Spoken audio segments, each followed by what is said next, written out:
Alright, so we're gonna go over how to how to select certain color within an image. We're gonna be using adjustment layer, masking, as well as brush tool to make this effect. So first of all, you need your image. I've just Googled flowers in Google, and I found this image here. I've chosen this image because it has one color within one specific place instead of all scattered throughout. Unlike this one, we'll go over you can go over on your own time. I'll post another video that lets you select all of these colors at once. It'll be a bit more confusing. But for now, choose image like this, color within one area.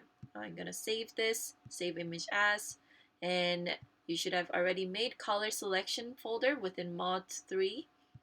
Um, I already have my image saved there. I'm just gonna replace it. There you go.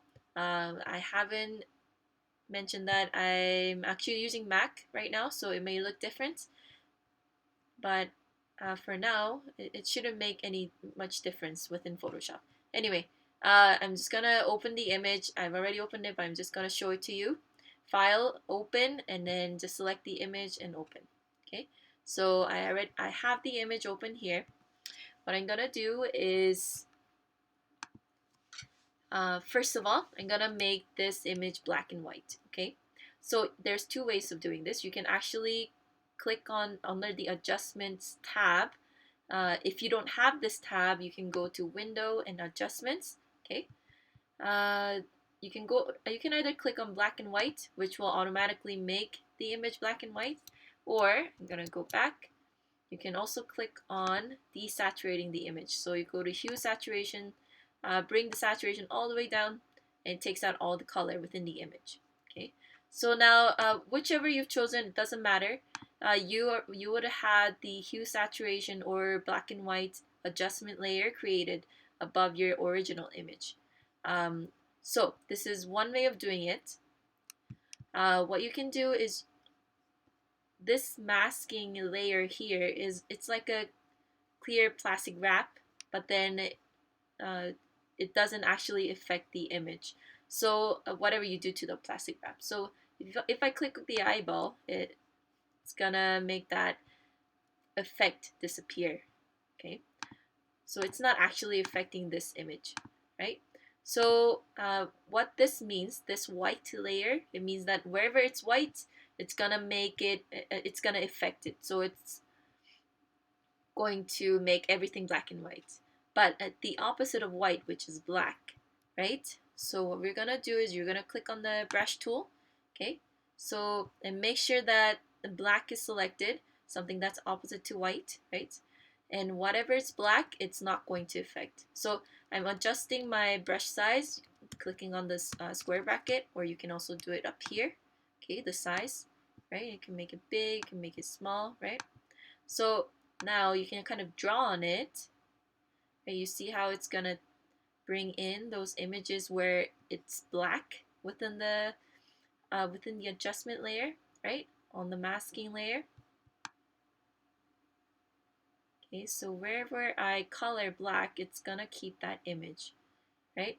So this is one way of doing it. It's going to take a long while because you haven't actually selected it, and if you actually accidentally go over here, right, then it actually brings in this color as well. So like if you want to color in this image, you see how it's kind of leaking. It's a bit tricky doing this way, but this is one way. One way you could kind of fix this up is using the soft brush. So it actually zoom in, Control plus is zoom in. It actually has that fade kind of feathering effect at the edges. Do you kind of see that? The one I used earlier was the hard brush. Oops, that's too close. Hard brush, which has a crisp edges, right? The soft brush that I've chosen, this one, has a feathering effect. So even if I go over a little bit, it's not going to be as crisp as the other brush. So this is the soft brush version, okay? And this is the hard brush version, right? You see how there's a clear color difference? So when you're doing it with using the brush, Make sure it's on a soft brush so it's not so much visually impacting. Okay, so that's one way. Okay, I'll let you work on that. Another way you can do it is by using the selection tool. Okay, so I'm actually going to delete this layer so we can start over. So you have this image from the beginning, right? What I'm going to do is I'm going to use a selection tool. There's many selection tools. So first one, lasso tool. This one actually it's like pencil. It's like drawing on a canvas, right? When a cowboy tosses their lasso, it goes all over the place, right? And wherever within this boundary, wherever it's shiny, within it, it's selected. So let's say, but it doesn't really give you, if you want to just select this color, your hands are shaky, it's not very accurate, right? So there's another one. This is actually, if you click on one point, it's gonna make a very straight line towards the other point. Okay, so like kind of creating, it's very useful for creating shapes. So, but this flower has a lot of curves. You can try this out on your own time, right? Another way you could select it is using a magnetic lasso tool. This is a bit more useful tool because if you click on one point, you can actually go. I'm not actually clicking the mouse; it's actually finding the point by itself. So if it's noticing these, what do you say? Kind of a like color. So this pink is very vibrant against the yellow and green. So it knows that I'm trying to select only the red. So it's kind of noticing the edges. But sometimes it doesn't, so you have to click your own point. So I want it to stop here, right? So click, then it creates your own point. So this is a bit more useful tool in terms of being more accurate. Okay, so you can do that to go all the way around the flower. Okay, if you double click on it, it actually selects the part of it. Another way is quick selection tool, which is it grabs, it's like a brush, but it's grabbing all the likeness color that's around it. Okay, so this is a very quick way of selecting it, right? There's also the magic wand tool. If you just click on one area, it's actually going to select all the likely colors together. Okay, so you can actually edit the tolerance here. I can set it to maybe 20, and if I click on it, this seems about pretty good, right? More tolerance means that it will grab uh, more wider range of colors. So if I go to maybe like 60 and click on the red, then it's actually going to grab the green on the area as well because it thinks that that's what I'm trying to grab, but actually it's not. So just play around with the tolerance, go to 20, and there you go. This is what I want to grab. So afterwards, what you're gonna do is you're gonna click on hue saturation or black and white, doesn't matter. If you click on it, it's actually gonna make that layer exactly what you were trying to paint with the brush. So again, remember, black is what uh, you keep, and white is what takes away. Okay, so so you see what happened there? I actually selected the flower and I didn't invert the selection. So it's actually changing the color of the flower. So I've actually desaturated the flower, which I don't want. So to fix this, you select on the masking layer. You go to subtract. Oops.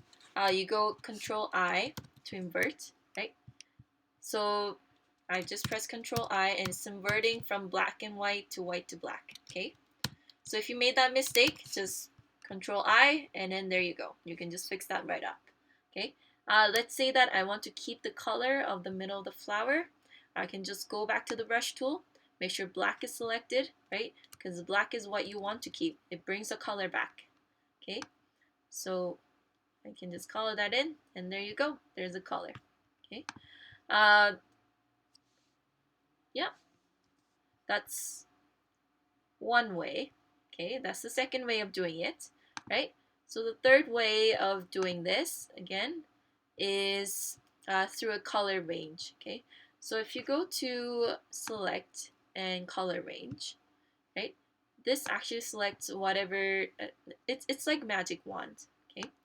So if I click on this, right, it actually notices all the red pixel color that's within the range. And by just changing the fuzziness, it's gonna change the like a tolerance of the magic wand. Okay, it's gonna grab more color. Okay, so this looks about right for me.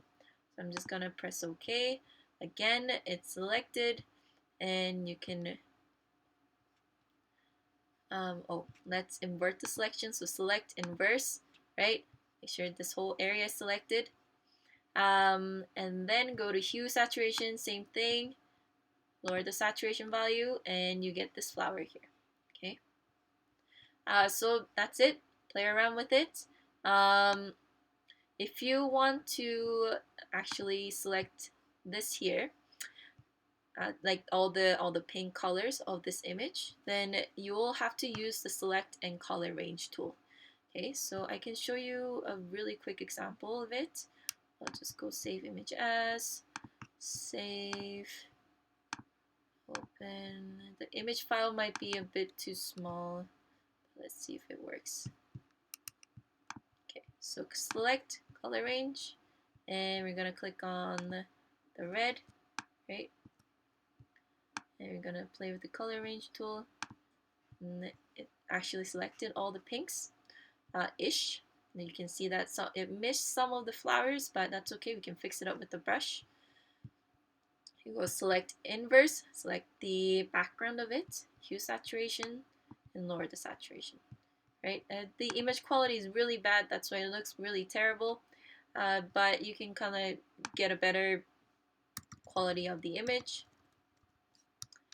And oh, click on the brush tool if you want to grab more of the color here, because this flower looks funny. So I'm just gonna bring that yellow back. Right? You'll have to zoom in a lot for this one.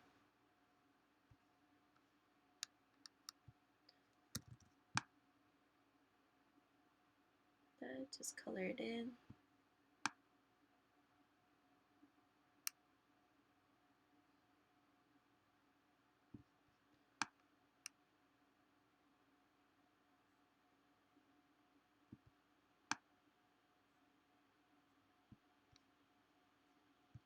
Again, I'm using a soft brush tool, okay?